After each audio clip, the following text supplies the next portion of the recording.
Pat Martino was the baddest guitar player of all time, and he left behind him a treasure that not many people talk about. The treasure being his book Linear Expressions. So he talks about mapping out the whole fretboard through these minor formations that he teaches us. Everybody talked about learning scales. The method of teaching jazz is always about how many scales do you know? Do you know this scale? Do you know that scale? And I got lost in that.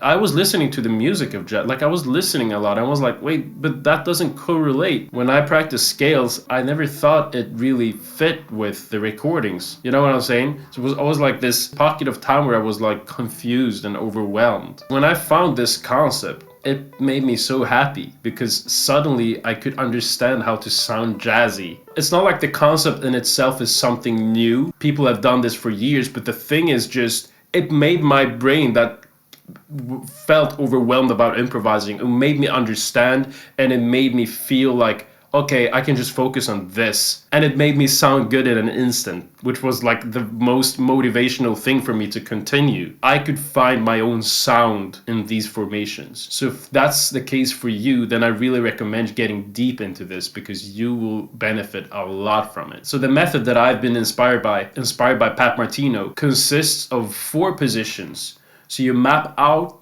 a G minor, as Pat Martino did. He took a G minor as his bass from the 3rd fret. And you map it out over the whole fretboard. So you got a G, B flat, you got a D, and you got an F. What's this? So that's a G minor 7 chord. So G, B flat, D, and F is literally a G minor 7 chord. So he maps out the whole G minor over the fretboard, using the chord tones from the chord as the root of all the phrases. So minor formation 1 has G, minor formation 2 has B flat, and so on. In the book, he also talks about converting to minor. So an example would be having a C7 and using G minor phrases over it. So basically, a C7 mixolydian is the same as a G minor Dorian. It's just you start on different notes. But instead of thinking C7 over the C7, you're thinking G minor. So that automatically makes your mind think about something else, which automatically makes you more melodic. I don't know why that is. It's just that has been the case for me. Like when I think of that different chord over the chord that is played, like if I'm playing with a bass player and he plays a bass note and I'm thinking about if he plays a C and I play A minor phrases, it's almost like it becomes more melodic because I'm implying something else. The C is already played. You can get my course GuitArmin Method, where I go into this in a extreme detail.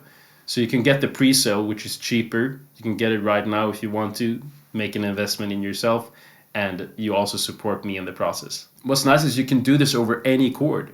So that's basically what I want you to do. Like from now on, when you see different chords or in a chart, or if you're playing with other people, or if you're practicing at home, just always think to yourself, how can I convert this chord to minor?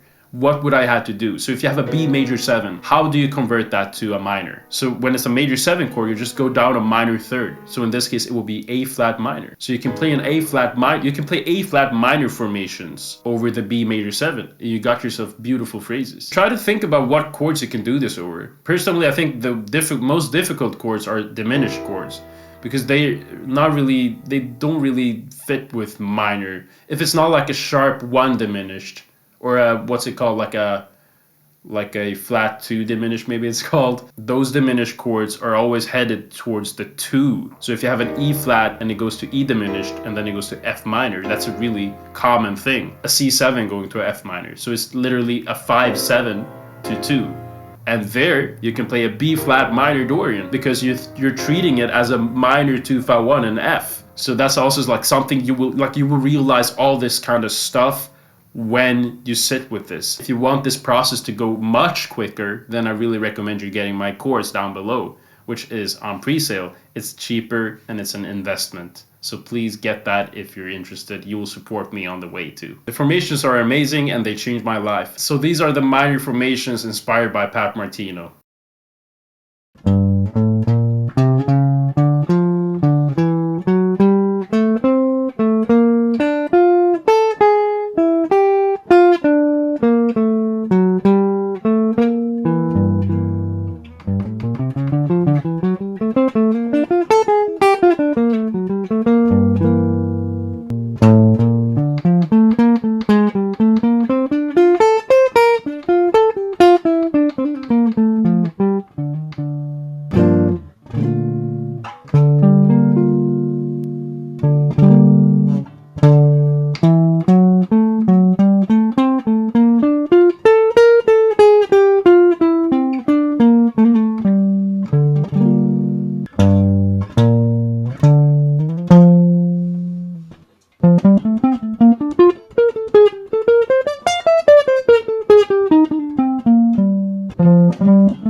formations, I practiced them like I was practicing scales. So I just took them through all the keys.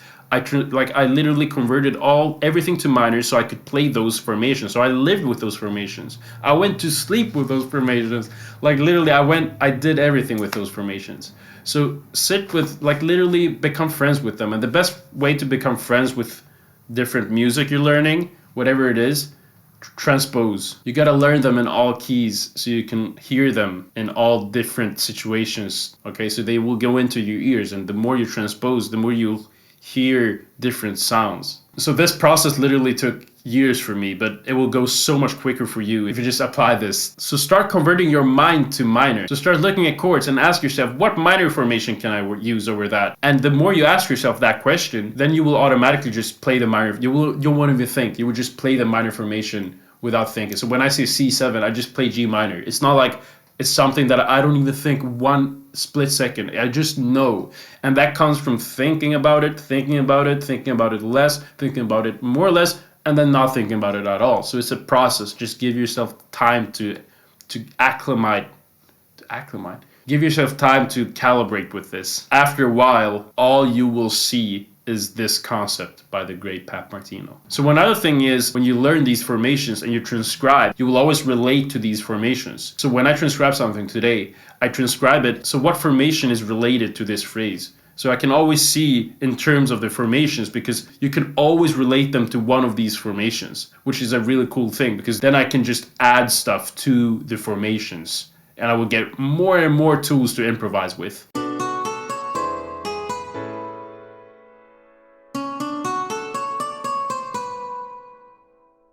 So I just see it from the point of view of Pat Martino, and then I just incorporate it into my sound, into my playing. That's just amazing to have the formations as my base, my home. I can always go to them. If I don't know what to play, I always go to them.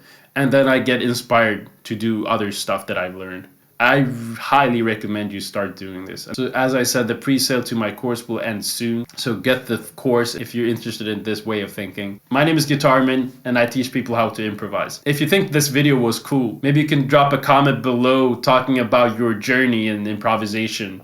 What have you learned? What has worked for you? What would you like to learn? And maybe you can connect with someone there in the comment section. And liking this video will make it go out to more people who want to learn jazz. And I think that's a cool thing. So maybe you can do that too if you'd like to. Other than that, click on this video to see more. My name is GuitArmin. Thank you for your time. Take care of yourself. Learn the formations. Bye bye.